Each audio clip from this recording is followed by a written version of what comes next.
मी पंकजा गोपीनाथ मुंडे ईश्वर साक्ष शपथ घेते की कायद्याद्वारे स्थापित झाले आहे अशा भारतीय संविधानाबद्दल मी खरी श्रद्धा व निष्ठा बाळगेन।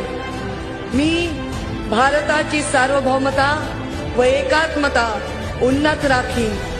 मी महाराष्ट्र राज्याची मंत्री म्हणून माझी कामे निष्ठापूर्वक व शुद्ध बुद्धीने पार पाडीन आणि संविधान व कायदा यानुसार सर्व तऱ्हेच्या लोकांना मी निर्भयपणे आणि निस्पृहपणे तसेच कोणाच्याही विषयी ममत्व भाव किंवा आकस न बाळगता न्याय वागणूक देईन।